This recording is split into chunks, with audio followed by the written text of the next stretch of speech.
Apa hukumnya ngefans dengan ustadz padahal saya sudah punya suami?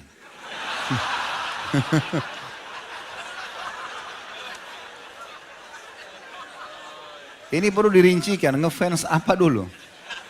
Kalau yang dimaksud adalah kajiannya, kajian penyampaian ilmunya, nggak ada masalah.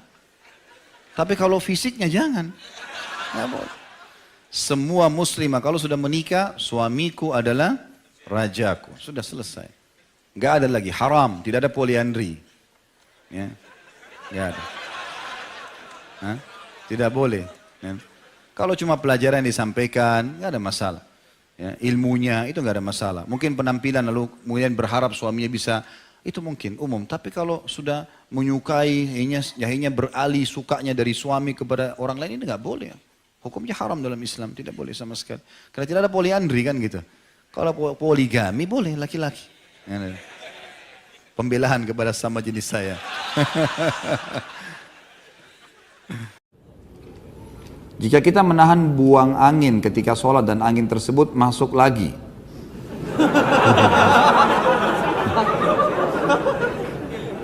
Apakah sholat kita batal? Gitu. Sesuatu yang belum keluar dari tubuh kita masih dianggap bagian dari tubuh. Saya kasih contoh. Kan meminum darah haram ya? Sudah kita bahas yang lalu kan? Tapi kalau gusi antum berdarah, kemudian ketelan, haram nggak? Kenapa tidak? Hah? Nah, sudah pintar. Karena belum keluar dari tubuh. Jadi kalau masih dalam mulut, ini masih dianggap bagian dari tubuh kita. Sama dengan angin tadi. Belum keluar, antum merasa kayak masuk kembali kan? Nah itu berarti memang belum keluar. Berarti bagian dari tubuh. Gitu kan? Hanya saja teman-teman sekalian ada larangan untuk sholat kalau kebelet, kencing atau buang air besar. Masuk dalamnya adalah buang angin. Kalau antum merasa nggak enak mau buang air itu jangan sampai sholat, nggak boleh, ada larangan. Nabi SAW melarang seseorang muslim untuk sholat dengan menahan dua keburukan. Maksudnya buang air besar dan buang air kecil. Allahu a'lam. Terkait olahraga dan keluarga, saya senang bersepak bola, namun istri saya selalu ngambek dan kesal tiap kali saya bermain bola, padahal hanya 1 kali seminggu. Dan kalau istri saya ngambek, dia selalu minta dipulangkan ke orang tuanya.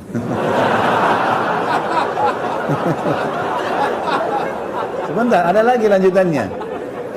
Atau saya disuruh cari istri lain. Bagaimana hukumnya tentang hal itu Ustaz? Mohon nasihatnya karena kebetulan istri saya juga hadir.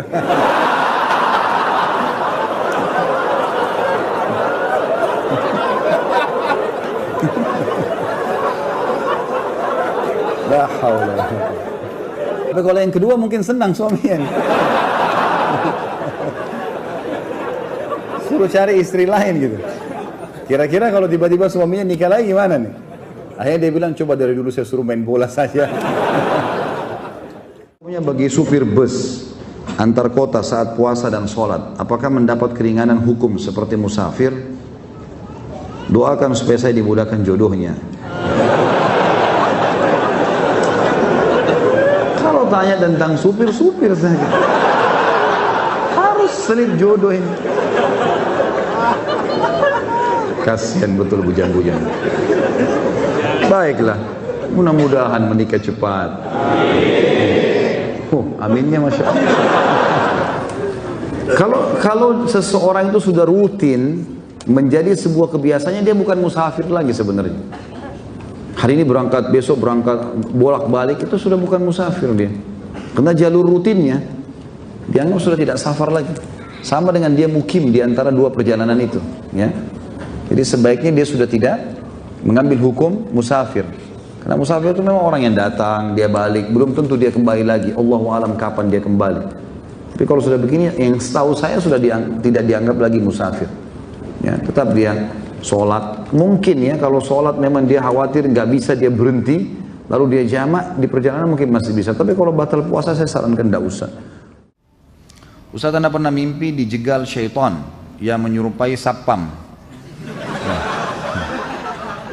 Menyerupai sapam komplek rumah ana. yang berusaha menjegal anak sholat subuh. Dan beberapa hari kemudian satpam tersebut ternyata meninggal dunia. Apakah itu perbuatan syaitan? Tentu saja, ya. Ini kan mimpi. Syaitan memang begitu.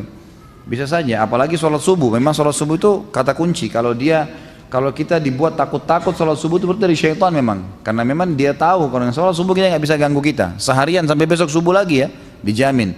Besok sholat lagi, dijamin lagi sampai subuh, nggak bisa diganggu sama dia. Bisa saja, tapi kalau masalah satpam itu meninggal dunia beberapa hari kemudian itu karena ajal, nggak ada hubungannya sama mimpi Anda, gitu kan. Saya punya teman dari kalangan kafir yang sampai sekarang belum terima dan memaafkan atas kesalahan saya. Bahkan dia jelas-jelas memutus pertemanan. Dan setiap ketemu, matanya selalu, nantangin untuk berkelahi. Apakah saya harus berkelahi? Karena saya emosi tiap ketemu dia.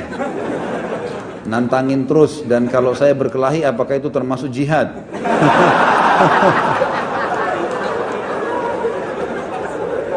Apabila saya terbunuh apakah saya mati syahid?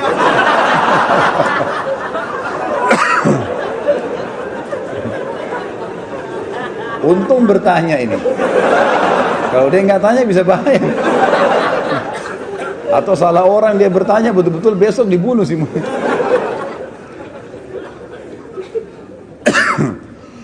Baik teman-teman sekalian, saya tadi sudah bilang kalau orang kafir pun tidak boleh kita berbuat salah, dan kita harus fair. Kalau kita benar, ya sudah kita maafkan. Walaupun dia belum minta maaf sudah selesai. Kalau dia jaga jarak kita jaga jarak. Tapi kalau seandainya dia yang benar, kita minta maaf. Seperti sini dikatakan saya punya kesalahan dan saya sudah minta maaf, ya sudah kita minta maaf. Masalah dia belum maafkan, memang dalam Islam saya bilang tadi ulama mengatakan kita harus cari ridhonya. Ada perbedaan antara kafir dhimmi dan kafir harbi. Kafir dhimmi hukumnya sama karena dia penduduk wilayah bersama muslimin. Harus kita kembalikan haknya. Misal, tidak cukup teman-teman karena kita muslim, kemudian kita pernah mengambil hak orang lain lalu kita bilang maafin saya tapi kita tidak kembalikan. Misal kita ambil motornya, mobilnya tidak kita kembalikan lalu dia marah. Lalu kita anggap ini adalah tantangan, kalau dia marah, wajar orang marah, mobilnya diambil. Atau apalah diambil gitu kan. Maka ini kita harus cari tahu. Kalau misal betul-betul tidak ada urusan sama sekali, jadi cuma sekedar mungkin dia taruh teh di mejanya kita kesentuh tumpah, lalu kemudian kita minta maaf, ternyata dia tantangin berantem misalnya. Nah ini kesalahan dia, nggak boleh nih, laporin. Nggak usah berkelahi dulu ya. Tapi di sini kita laporin kepada atasan, laporin kepada semua, jaga jarak dengan dia. Tapi kalau misal dia mulai mukul duluan ya itu lain. Kita membela kehormatan, beda ini hukumnya. Ya. Tapi bukan berarti setiap saat kita bisa memukul orang, tidak teman-teman sekalian. Karena Nabi SAW berulang kali berusaha orang-orang Yahudi mempermainkan beliau, tapi beliau balas dengan ketenangan. Seperti contoh misalnya, yang pernah kita sudah tahu hadis sahih, ada beberapa Yahudi lewat lalu berkata, Assalamualaikum, Assam kematian buat kalian. Nabi SAW mengatakan, Wa'alaikum, dan untuk kalian juga. Gitu kan? Begitu saja balasannya Nabi. Aisyah marah-marah. Kematian buat kalian, laknat buat kalian. Kata Nabi SAW, hai Aisyah, tenang. Gitu. Tenang. Ya Rasulullah, tidak anda dengar apa yang mereka bilang? Tidakkah kau dengar apa yang saya jawab? Doa kita kepada Allah untuk mereka diterima, doa mereka kepada Allah untuk kita tidak diterima. Gak usah ribut-ribut. Kan gitu. Karena seorang muslim bisa mengatakan, ya Allah matikan si kafir tuh misalnya. Bisa sampai itu. Kalau orang itu zalim, kafir, harbi, bisa.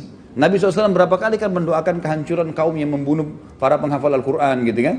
Sampai sebulan beliau kunut nazilah.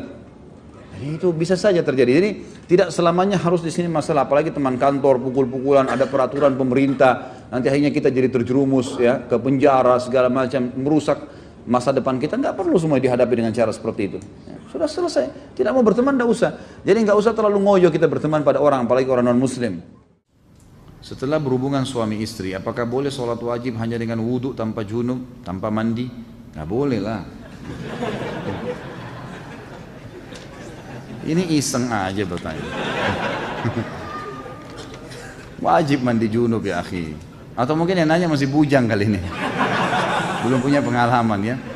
Belajar dari Pak Yoyo ya. Saya sebagai pelaut sering berlayar, berminggu, bahkan pernah berbulan-bulan. Masturbasi atau onani dan melamun lagi hubungan suami istri Apa ini? Sambil menatap foto istri. Apakah ini bid'ah?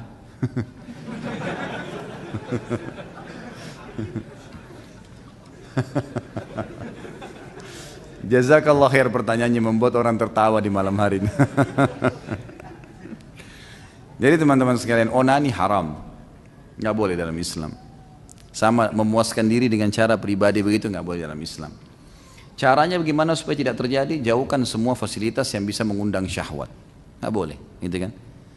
Tapi kalau terjadi seseorang telepon istrinya dari jarak jauh, lalu kangen-kangenan, rindu, kemudian dia mungkin ya istrinya mengucapkan kata-kata sampai dia klimaks, nggak apa-apa itu halal, nggak masalah.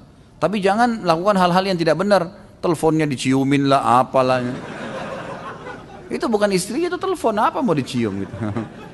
Jadi jangan aneh-aneh, tinggalkan fasilitas-fasilitas ini, gitu kan? Caranya tinggalkan hal-hal yang berbau. Kalau memang istri lagi telepon, ya ucapin sayang, mungkin rindu iya, tapi jangan ke hal-hal yang tidak baik. Insya Allah kalau antum sibukkan diri dengan ibadah, maka aman gitu. Onani ini dibolehkan kalau istri yang melakukan pada suami, karena masuk dalam firman Allah Subhanahu wa taala yang berbunyi a'udzubillahi minasyaitonir rajim, nisa'ukum harthun lakum fa'tu harthakum anna syi'tum wa qaddimu li anfusikum.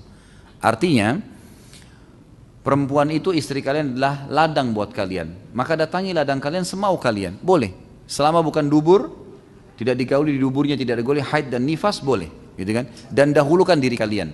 Jadi ini ulama rincikan sebab turunnya ayat ini adalah masyarakat Mekah terbiasa menggauli istri dengan menunggingkan istrinya.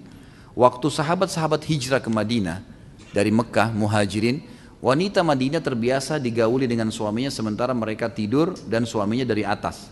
Maka si laki-laki ini, muhajir ini nikah sama wanita Ansar. Waktu wanita Ansar mau digaulin dengan cara orang Mekah, gak mau, nolak. Laporlah kepada Nabi SAW, ya Rasulullah begini kejadiannya. Maka turun firman Allah tadi, wanita adalah ladang kalian, gaulilah seperti yang kalian inginkan dan dahulukan diri kalian.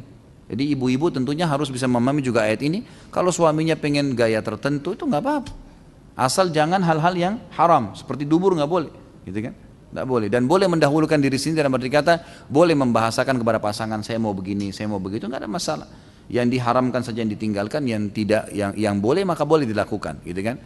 Jadi saya sarankan Allahu alam dijauhi ini, dan saya sarankan juga teman-teman sekalian, selama memang masih ada peluang kerja dekat dengan keluarga, kerja di situ. Udahlah. Kerja jauh di sana gajinya $1.000, kerja di sini $400, di sini aja nggak apa-apa. Aman, gitu kan?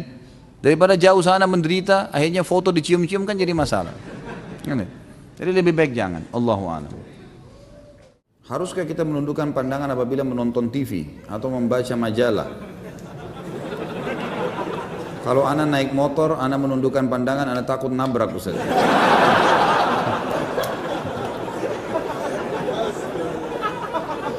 Ini nggak tahu, memang nggak faham bertanya atau iseng bertanya. Ya akhi, kalau lagi naik motor lihat jalanan, jangan lihat setir, tabraklah. Saya juga naik motor gitu kan. Artinya menurunkan pandangan dari yang dilarang, kan gitu. Menurunkan pandangan, lihat lawan jenis, itu menurunkan pandangan. Tapi kalau lihat jalanan, lihat pohon, lihat isyarat lampu merahnya, jangan turunkan pandangan. Apa hubungannya? Menundukkan pandangan dari yang diharamkan saja, gitu kan? Kalau yang tidak diharamkan makanan, minuman, kalau semua antum tunduk, minum pun tunduk, gimana caranya? Nggak mungkin. Makanya saya bilang ini nggak ngerti benar-benar atau ada melihat majalah, ada gambar lawan jenis, langkahilah. Nggak perlu gitu. Sebagian ulama di Saudi misalnya, yang saya tahu dari mereka, itu kalau mereka melihat memang harus pun ada majalah, mereka lihat, kemudian ada sesuatu yang memang senonoh lah, tidak layak dilihat, maka mereka kalaupun itu ada di tempatnya, maka dihapus dengan spidol, mereka coret, atau memang mereka tidak perlu baca lembarannya, dilangkain selesai, gitu kan? Atau memang kalau tidak ada hajat nggak usah dilihat sama sekali, lebih penting begitu. Bagaimana dengan nonton TV misalnya? Tergantung apa yang dilihat di sini. Ulama mengatakan ada hal-hal yang tidak termasuk dalam hal yang dilarang, seperti masalah majelis ilmu. Karena orang kalau ceramah dilihat, orang mau tahu orangnya, maksudnya dia ngomong apa, orang tahu. Di zaman Nabi SAW, Nabi SAW pernah membaiat para wanita, sahabiat, agar mereka tidak melakukan perbuatan-perbuatan zina dan seterusnya. Itu di hadapan Nabi SAW. Mereka duduk. Terjadi pada pembebasan kota Mekah, terjadi pada beberapa titik lah ya, beberapa kejadian. Maka Nabi SAW isi pengajian dan memang dilihat gitu. Itu sesuatu yang terjadi gitu, umum. Di kancah peperangan, Nabi SAW seringkali membawa tidak pernah kurang dari 20-30 orang sahabiat di setiap peperangan. Dan ada satu orang wanita namanya kalau tidak salah Rufaidah. Rufaidah ini salah satu perawat dikenal sekali di Madinah. Jadi kalau ada laki-laki pun sakit dirawat oleh perempuan ini. Jadi mereka mengobati luka-luka para mujahidin. Nah ini keadaan-keadaan diistithnakan namanya, dikecualikan. Karena memang Nabi SAW membolehkan itu. Dalam majelis ilmu atau dalam pengobatan itu lain. Sekarang ada perempuan mau melahirkan, tidak ada dokter kecuali laki-laki. Maka laki-laki itu harus membantu dia melahirkan. Dia harus lihat auratnya. Itu darurat, pengobatan. Beda hukumnya, gitu kan? Beda, ini beda. Kalau ada perempuan, alhamdulillah lebih baik. Tapi kalau nggak ada, gimana caranya? Ini sudah fatwa umumnya ulama, gitu kan? Jadi memang ada keadaan-keadaan tertentu tidak. Yang tidak boleh khalwat, berdua, itu lain. Sekarang ada ustadz duduk berdua sama satu orang jamaahnya perempuan. Konsultasi nggak boleh. Kalau bukan tempat umum boleh. Kalau berdua nggak boleh. Kalau umum misalnya terus ada orang bertanya begini, itu lain. Hukumnya masih umum. Tapi kalau khalwat berdua haram nggak boleh. Jelas. Gitu. Jadi ini ada pengecualian seperti itu. Ya, sama halnya kalau di TV orang lagi ceramah kita tonton, yaitu nonton ceramah, gitu kan? Itu adalah insya Allah baik dan juga dijaga. Kalau kita merasa memang melihat itu adalah bisa merusak hati kita, jangan dilihat. Gitu. Dengar cukup dengar, gitu kan? Itu sudah cukup. Bagaimana bunuh diri karena cinta? Apakah arwahnya akan gentayangan tergantung di antara langit dan bumi karena belum ajalnya jadi langit tidak mau menerima bumi pun enggan? Apakah orang yang bunuh diri di dunia maka takdirnya yang ditulis di Lauhul Mahfuz dia akan bunuh diri? Ini bunuh diri itu tidak boleh, haram dalam agama. Dan ada babnya sendiri, nanti kita bahas, jangan terburu-buru. Apapun alasannya nggak boleh bunuh diri. Tidak ada, kalau bunuh diri, kalau tadi membunuh masih ada celah-celahnya. Tapi kalau bunuh diri nggak boleh, sama sekali mutlak nggak boleh. Itu dosa besar. Alasannya apapun, apalagi kalau kena cinta. Apa cinta, mau bunuh diri gara-gara cinta? Saya gila kalau tidak nikah sama orang itu, akhirnya bunuh diri. Kenapa? Gila bener nanti. Memang cuma dia laki-laki, memang cuma dia perempuan, banyak, gitu kan? Banyak. Dan bukan cuma satu dua suku, ada ratusan suku di muka bumi ini. Ardunya buminya Allah luas. Kenapa harus bunuh diri gara-gara cinta? Ini karena tidak ada punya iman ini. Imannya nggak ada. Ada memang hadis yang berbunyi, ruh seorang mukmin akan bergantung antara langit dan bumi kalau utangnya masih belum dilunasi. Itu memang benar. Tapi itu kalau utang, bukan masalah dia bunuh diri. Kalau bunuh diri ya sudah tetap disiksa oleh Allah Subhanahu wa taala di kuburan karena dia melakukan dosa besar, gitu kan? Dan tidak ada namanya ruh gentayangan. Sudah kita jelaskan masalah ini. Nggak ada ruh gentayangan, nggak ada ceritanya kuburan terbuka pocong keluar, nggak ada ceritanya tangan tarik-tarik orang dari kloset, itu tuh dusta semua, nggak ada. Itu cuma sinetron film tuh yang dibuat-buat. Jadi itu semua tidak benar, tidak ada dalam Islam. Orang kalau masuk kuburan, taman dari taman surga atau lubang dari lubang neraka, nggak ada yang lain. Nggak mungkin terjadi dia gentayangan ganggu orang lain. Jadi itu tidak mungkin ya, itu tidak terjadi. Bagaimana cara menasihati kakak yang jika diajak sholat berjamaah di masjid mengatakan aku nggak mau kelihatan riya karena sholat dilihat orang. Yang penting kan sudah sholat di rumah, nggak perlu dilihat orang. Inilah waswas syaitan. Harus dilawan, gimana caranya? Perintah Allah dan Rasulnya begitu? Ini waswas syaitan ini, tidak boleh. Tapi jika kira ada tahlilan berjamaah, beliau datang dengan mengatakan kita ini hidup bermasyarakat, nggak bisa hidup sendiri. Kalau kita mati siapa yang mau ngubur kalau bukan tetangga, gitu kan? Ini waswas syaitan luar biasa, ini permainan syaitan ke dia. Sampaikan apa adanya, tugas Anda sampaikan saja. Selebihnya doakan. Kita nggak bisa mengubah orang itu. Apakah termasuk sihir orang yang mencari pesugihan dengan memelihara tuyul dan babi ngepet? Sebenarnya ada nggak si Ato? Ya, hanya cerita sinetron saja. Allahu alam, saya tidak pernah berinteraksi sama tuyul dan babi ngepet ini. Tapi semua bisa terjadi. Namanya kuntilanak lah, apalah, pocong lah, semua itu istilah. Istilah bagi syaitan-syaitan yang dipakai oleh dukun-dukun. Di Indonesia, mungkin di negara Arab ada lagi istilah yang lain ya. Kenapa hanya ada di Indonesia ya? Mungkin karena itu bahasa kita. Itulah yang diwaris-wariskan satu sama yang lain. Kaifa haluka Ustaz Khalid? Alhamdulillah baik. Lama tak jumpa Ustaz, 2 minggu serasa 2 tahun. Rasanya kangen kalau nggak dengar tausiah Ustaz Khalid, dengerin di YouTube udah berkali-kali nggak bosan-bosan, sampai istri saya gerah karena yang didengar masalah poligami.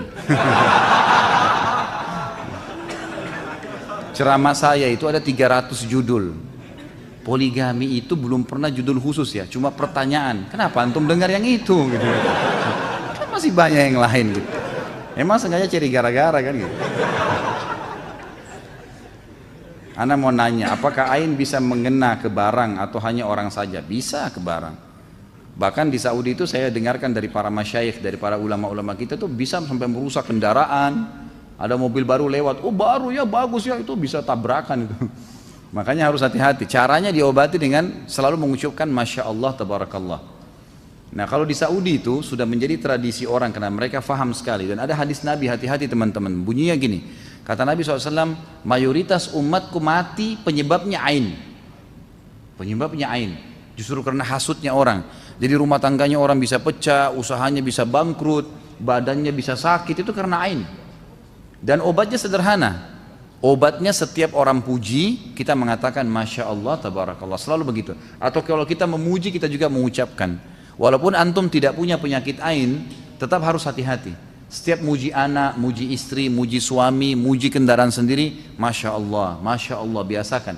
Kalau di Saudi itu ditempel stiker tuh, Masya Allah, Tabarakallah, di mobil. Jadi orang begitu lihat mobilnya baca itu dulu, gitu kan. Di rumah juga begitu. Kalau kita masuk ke rumah-rumah yang bagus di Saudi itu pasti ditulis di depan pintu gerbangnya Masya Allah, ukirannya itu.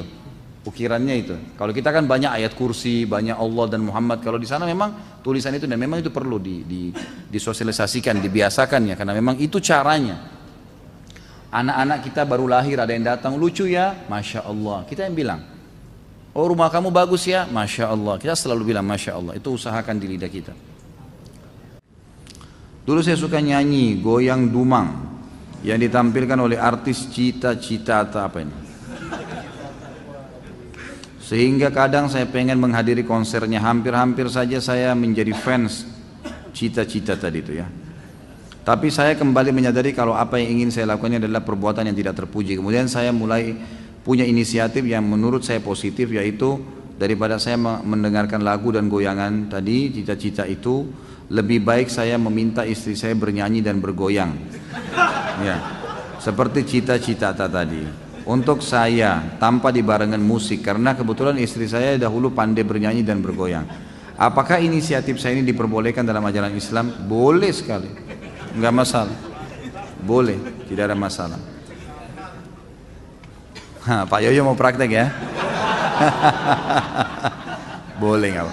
Jadi hukumnya boleh suami dinyanyikan oleh istrinya, boleh, kan gitu. Dengan kata-kata cinta, lantunan syair itu boleh, nggak ada masalah. Bahkan dikatakan wanita ahli surga, wanita yang bisa membangkitkan syahwat suaminya. Dalam arti kata memang dia diberikan kesempatan seluas-luasnya kalau sama suaminya, boleh saja, gitu kan. Selama tidak ada hal-hal yang haram. Apakah ketika kita sholat kemudian terlintas di memori pikiran kita, misal kita habis nonton film Mahabharata dan film yang ada dewa-dewa, Athena dan lain-lain. Kemudian pas sholat terlintas dewa-dewa dan gambaran di film, apakah itu termasuk syirik? Pertama, jangan nonton. Tadi saya bicara tuh jangan, saya bilang anak kecil aja tidak boleh nonton, apalagi orang sudah besar. Ngapain mau ditipu dengan cerita kosong? Itu bohong, dusta. Dusta semua itu, jangan dinonton. Akhirnya kan lihat efeknya apa yang syaitan lakukan, dimunculkan dewa-dewa itu. Jadi nggak ingat Allah SWT. Itu bukan syirik tapi dosa. Kalau syirik, kalau anda bilang oh ini Tuhan saya, pas muncul gambarnya dia, anda bilang ini Tuhan saya, nah itu baru syirik, itu nggak boleh, gitu kan. Apakah sholatnya harus diulang? Padahal kita nggak ada niat untuk berpikir ke sana, namun pikiran akal kita menyimpan memori tersebut. Ya tentu saja tidak diulang, nah, kecuali kalau memang kita sudah sampai hal-hal yang membatalkan sholat, seperti misal syirik itu ya, menganggapnya oh ini berarti ini Tuhan saya nih, kita iakan terbawa dalam pikiran, itu baru. Karena tidak boleh mengulangi sholat tanpa ada udzur syar'i. Udzur syar'i itu batal wudunya, belum masuk waktu baru ketahuan, salah menghadap kiblat, nah itu mungkin. Apa benar hadis yang berbunyi barang siapa yang melakukan hubungan suami istri di malam Jumat, Kamis malam, maka pahalanya sama dengan membunuh 100 Yahudi? Ini dari mana hadisnya? Hah? Ini hadis maudhu, dusta, nggak pernah ada. Sudah kalau mau berhubungan aja, nggak usah bawa hadis. Apalagi 100 Yahudi. Ini siapa yang iseng bertanya nih? Kalau mau bunuh Yahudi yang benar datang ke Palestina, nah itu baru benar. Apakah Ustadz Khalid keturunan orang Arab? Nah. Banyak teman anak keturunan Arab di Indonesia, jika ditanya dalam hal pernikahan, mereka mengatakan tidak boleh menikah dengan selain keturunan Arab, misal dengan pribumi dan lainnya. Dan harus menikah dengan keturunan Arab juga dengan alasan agar keturunannya atau marga Arabnya tidak hilang atau terputus. Apakah benar demikian adatnya? Jika demikian, anak orang pribumi tidak mungkin mendapatkan kesempatan mendapatkan orang keturunan Arab. Ini orang baru ikut pengajian apa? Karena wanita keturunan Arab biasanya cantik-cantik. Lanjutnya saya nggak usah baca ya. Ini dan kalau laki-laki tampan seperti Ustadz katanya. Ini saya nggak tambah ya. Ada keturunan memang. Ya, kakek-kakek saya dari turunan Yaman. Tapi saya sudah pernah bilang teman-teman sekalian, semua ini marga-marga, suku-suku, bahasa, warna kulit, paras wajah, semua ini adalah variasi kehidupan yang Allah buat. Kita semua dari Adam dan Hawa, gitu kan? Semua dari Adam, tidak ada yang keluar dari Adam dan Hawa. Cuman Allah dengan kemahakuasaannya menunjukkan kebesarannya. Lalu kemudian Allah yang menamakan ini dengan suku-suku tertentu. Itu dulu yang pertama. Dan dalam Islam tidak ada rasisme. Nggak ada dalam Islam, saya Arab, saya Indonesia, saya bule, saya ini, tidak ada dalam Islam semua itu. Karena kata Nabi SAW, la farqa baina Arabin wa ajamin illa bittaqwa. Nggak ada perbedaan antara Arab dan orang ajam selain Arab kecuali dengan ketakwaan. Tidak ada sama sekali, itu memang sudah jelas satu. Jadi itu asasnya, kita Muslim tidak ada bedanya. Dan sudah cukup kalau masuk dalam saf sholat, mau orang Arab, mau orang bule, mau orang Afrika, sama semua masuk saf, gitu kan. Nggak ada bedanya, jenjang sosialnya, ekonominya sama. Dan saya sudah pernah sampaikan teman-teman sekalian, hati-hati dengan fanatisme rasisme ini ya, itu nggak boleh sama sekali. Jadi misalnya hadis yang pernah saya sampaikan bahwasanya ada orang-orang dari Ansar ya, dari Muhajirin, dari orang-orang Ansar, dari satu orang Ansar bercanda, ini sama-sama turunan Arab dari sahabat Nabi di Madinah waktu Nabi SAW masih hidup. Orang Ansar ini keluar dari masjid habis sholat asar lalu bercanda sama teman-temannya semua, ada Muhajir, ada orang Ansar. Dia bilang, hai orang-orang Ansar kesini yuk kumpul-kumpul. Muhajirin nggak boleh ikut ya. Kalau kita mungkin, ini orang Betawi ngumpul sini, sana orang Jawa nggak boleh ikut. Misal contoh, bercanda. Nah orang-orang Muhajir ini juga dengar teman-temannya orang Ansar bercanda, dia juga bercanda. Ayo Muhajir kesini yuk, Ansar nggak boleh ikut-ikut ya, gitu. Sambil ketawa-ketawa mereka gitu. Subhanallah, dengan hikmah Allah Nabi SAW pas keluar dengar itu. Dikatakan dalam hadis Bukhari, raut wajah beliau berubah. Lalu beliau mengatakan, da'ha fa innaha mumtinah. Segera berhentikan ini karena ini penghancuran, gitu kan? Dalam hadis yang lain dikatakan tinggalkanlah karena ini yang membinasakan kalian. Nggak ada dalam Islam itu, gitu kan? Ini penting. Termasuk di dalamnya masalah pergaulan, pertemanan, patokannya ketakwaan, pernikahan, semua itu. Cuma memang dalam Islam khusus masalah pernikahan kita tidak dipaksa, gitu kan? Boleh menikah dengan siapa saja. Tetapi ada anjuran dalam Islam untuk menikah dengan sepadan namanya. Sepadan itu sekufu. Kufu itu bisa masuk juga maknanya sama makanannya, sama bahasanya, ya gitu. Sama poster tubuhnya, ya, mendekati warna kulitnya. Itu semuanya itu namanya kufu. Kata Nabi SAW begini, wa ankihul akfa'a minkum. Menikahlah dan terimalah lamaran orang yang sepadan dengan kalian. Sepadan ini maknanya luas ya, maknanya luas. Saya pernah berikan contoh waktu saya ceramah di Makassar. Ada kurang lebih pertanyaan Bagaimana kalau kami orang Bugis atau orang Makassar ini menikah dengan orang Jawa, Ustaz? Sama-sama Muslim, sama-sama Indonesia, tapi tradisi kami berbeda, gitu kan? Tradisi teman-teman di Jawa lain, teman-teman di Sulawesi lain. Ini dalam Islam dibolehin enggak nih? Kalau kami nggak mau nikah sama orang Jawa, saya jawab, itu boleh dalam Islam. Kalau kita khawatir ada perselisihan yang akan terjadi, karena beda tradisi, walaupun kita disatukan di bawah naungan Islam. Tapi boleh kalau mau nikah. Boleh tidak menikah, boleh menikah. Itu hak mereka memilih. Masalah dia nanti menikah, boleh. Tapi ingat, menikah dengan orang yang berbeda tidak sekufu dengan kita. Misal, orang Indonesia nikah sama orang bule.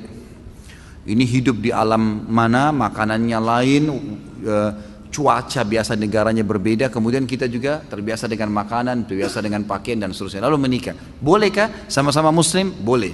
Tapi ingat, kita harus butuh ekstra, ada ekstra adaptasi, ya? Harus adaptasi dengan makanannya, dengan kebiasaan keluarganya, hal-hal yang mubah dalam Islam, maka itu harus ada adaptasi. Kalau bisa silahkan, gitu kan? Kalau tidak, maka lebih aman orang yang sepadan. Tapi boleh, bukan tidak boleh. Kita lihat Nabi SAW waktu di zaman beliau itu ekspansi Islam sudah ada ya, tapi rata-rata istri beliau dari orang-orang Arab di Madinah dan di Mekah, gitu kan? Ada Maria Kipti dari Mesir, tapi satu orang itu. Artinya boleh, bukan tidak boleh. Tetapi berarti kita harus punya ekstra. Ini kalau memang berbeda sama sekali ya. Lain kalau kayak misalnya dibahasakan tadi sama akh yang bertanya. Ada turunan Arab kayak saya dan teman-teman yang lain, tinggal di Indonesia. Sudah sebahasa, sudah sama-sama sama cuacanya, sama keadaannya, maka tidak ada masalah. Dan orang-orang yang fanatisme seperti ini sebenarnya tidak benar, gitu kan? Mengatakan kami turunan Arab tidak boleh nikah kecuali dengan orang Arab, itu pemahaman agama nggak benar. Bilal radhiyallahu anhu dinikahkan oleh Nabi SAW dengan Zainab, gitu kan? Salah satu wanita yang terkenal dari orang Mekah, tuan istrinya Bilal itu. Dulu bisa membeli Bilal di zaman jahiliyah. Zaid bin Harithah dinikahkan juga dengan Zainab yang lain, juga ada wanita namanya Zainab. Dua-dua wanita terkenal, orang-orang dari Muhajirin yang terkenal di Mekah. Jadi kayak istri wanita pejabat, tapi dinikahkan oleh Nabi SAW. Karena dianggap mereka akhirnya sudah kufu masuk ke Islam, sudah sama-sama tinggal di Madinah, sudah saling mengerti, nggak ada masalah. Jadi fanatisme sepertinya tidak benar, gitu kan? Tapi jangan juga kita menggunakan bahasa-bahasa yang tidak santun. Misal begini, mentang-mentang saya bukan orang Arab kamu nggak mau, itu nggak boleh ya. Mentang-mentang saya bukan orang Jawa kamu nggak mau. Jadi kita seperti menjatuhkan dia seakan-akan harus kamu terima. Belum tentu kan gitu. Karena bisa saja kita juga nanti tidak sekufu. Nantinya gini, ada orang, saya kasih contoh yang lain. Ada orang sekolahnya terlalu tinggi, si laki-laki atau si perempuan, menikah dengan orang yang tidak berpendidikan misalnya. Dan ini nanti mungkin bisa masuk tapi harus ekstra adaptasi. Karena retorika bahasa berbeda, ini berbeda memang nggak bisa gitu kan. Maka akan sulit. Ada bisa tapi adaptasi ekstra. Beda dengan orang kalau sudah satu bahasa dari satu kampung sama makanannya. Kita sebutin makanan apa dia sudah paham. Ya, udah langsung tahu kan berbeda. Ini sudah lebih paham. Ini kan lebih enak masuknya tapi tetap boleh, bukan tidak boleh. Dan saya bilang teman-teman saudara turunan Arab atau turunan yang lain, seperti ini fanatisme nggak boleh dalam Islam, tidak boleh. Tapi kalau ada orang yang melamar, dia lihat takut anaknya nggak sekufu, dia punya hak untuk itu. Misal orang ini memang terlalu jauh, tidak mengerti sama sekali keadaan keluarga itu, boleh. Dari manapun dia punya hak untuk itu. Ini mesti difahamin. Allahu a'lam.